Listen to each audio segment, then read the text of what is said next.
ஓம் ஸ்ரீ குருப்யோ நமः. நன்றாக குருவாழ்க, குருவே துணை. பரபிரம ருத்ரகாயத்ரி ஞான சலத்து நண்பர்களுக்கு வணக்கங்களும் வாழ்த்துக்களும். இந்த 2024 ஆங்கில புத்தாண்டு அனைவருக்கும் அனைத்து நலன்களையும் வழங்கட்டும் என்று கூறி, மீன லக்னத்திற்காக இந்த பதிவு 7 நாட்களுக்கான பதிவு. ஜனவரி 6 முதல் ஜனவரி 12 வரை, அதாவது சனிக்கிழமையிலிருந்து வெள்ளிக்கிழமை வரை சந்திரன் நகரக்கூடிய நட்சத்திரங்கள் வழியாக நம்முடைய லக்னத்திற்கு அது என்ன பலன்களை தருகிறது என்ற வகையில் பார்க்க போகிறோம். நம்ம லக்னாதிபதி குரு 2ஆம் இடத்துல கேதுவோட நட்சத்திரத்தில் இருக்கார். கேது 7ஆம் இடத்துல இருக்கார். அதுபோக கிரக நிலைகள் அப்படின்னு எடுத்துட்டிங்கன்னா, சனி 12ஆம் இடத்துல விரைய சனியாக இருக்கார். லக்னத்திலேயே ராகு இருக்கார்.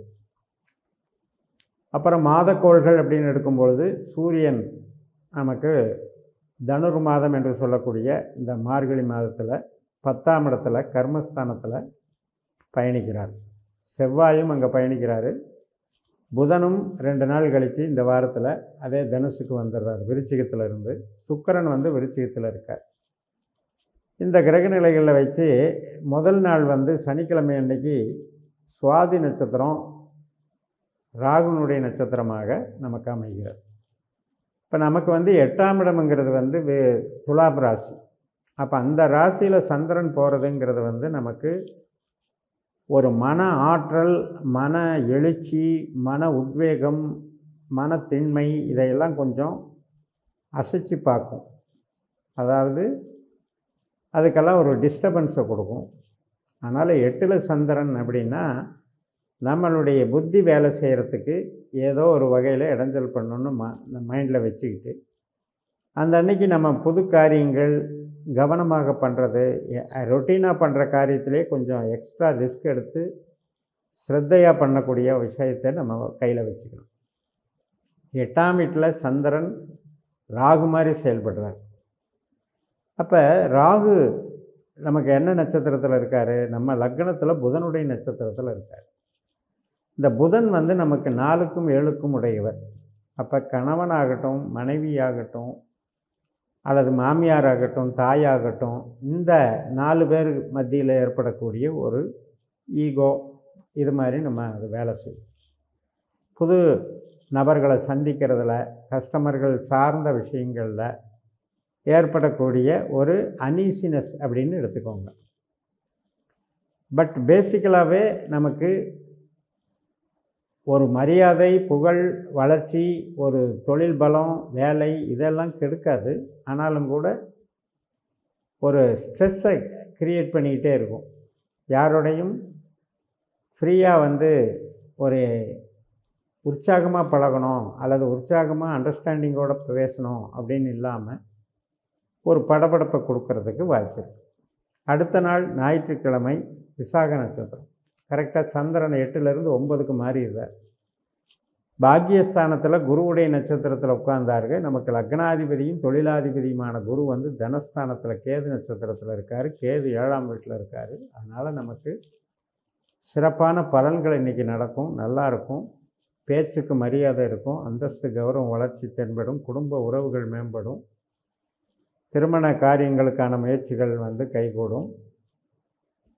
புதிய கஸ்டமர்கள், புதுசாக தொழில் பலம், இதெல்லாம் டெவலப் ஆகும்.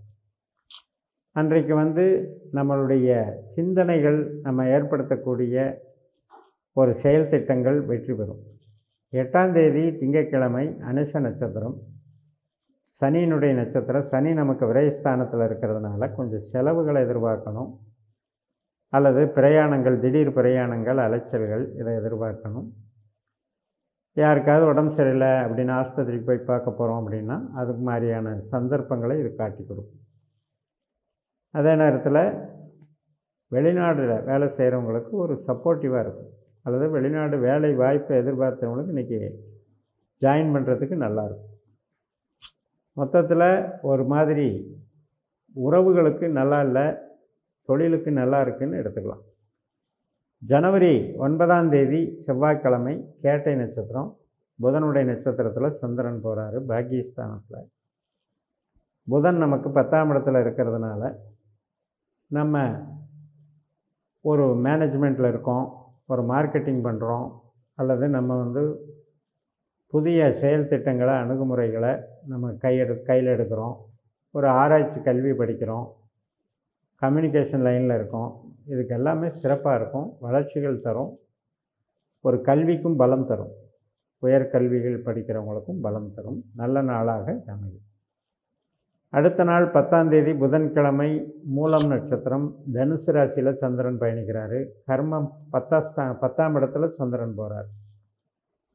இப்போ ஏற்கனவே அங்கே செவ்வாய் புதன் எல்லாமே மூல நட்சத்திரத்தில் தான் இருக்காங்க. செவ்வாய் புதன் சந்திரன் சேர்க்கை ஏற்படுறது ஒரு நல்ல யோகம்தான்.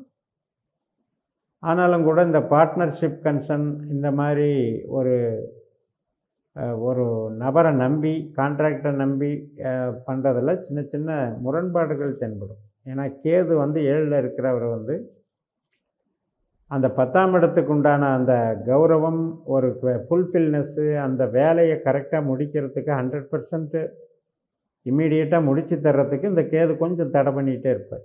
ஸோ அதை கவனிச்சுக்கிட்டு நீங்கள் அதை இது பண்ணிக்கணும். மற்றபடி அங்கீகாரம் நல்லாயிருக்கும், வளர்ச்சி நல்லாயிருக்கும்.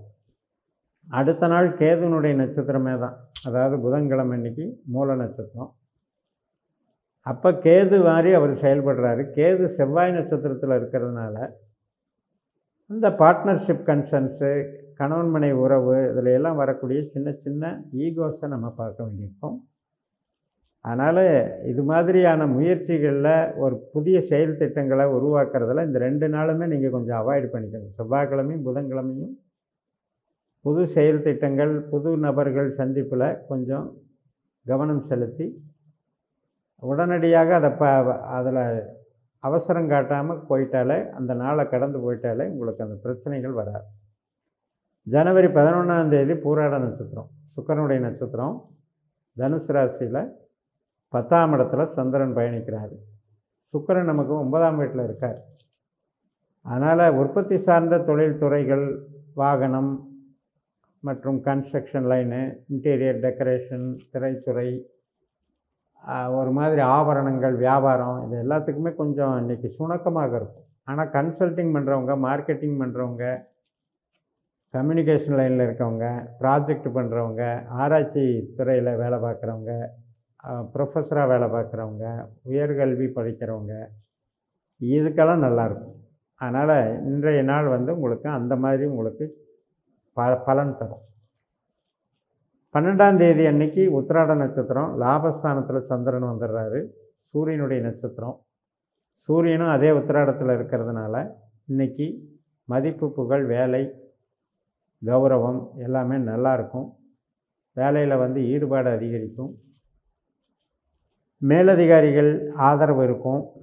அதே போல் அரசு துறையில் அரசியலில் பயணிக்கிறவங்களுக்கெல்லாம் மேன்மைகள் கிடைக்கும், மன திருப்தி ஏற்படும், பெரிய மனிதர்கள் ஆதரவு நமக்கு கை கொடுக்கும். மருத்துவத்துறையில் இருக்கவங்களுக்கும், உணவு உடை தயாரிப்பில் இருக்கவங்களுக்கும் மிகப்பெரிய பலனை தரும். இந்த மாதிரி 7 நாட்களில் முதல் நாளில் வந்து 8ஆம் வீட்டில் இருக்கிற சந்திரன் மட்டும் நம்மளுக்கு கொஞ்சம் சலனத்தை கொடுக்குறாரு.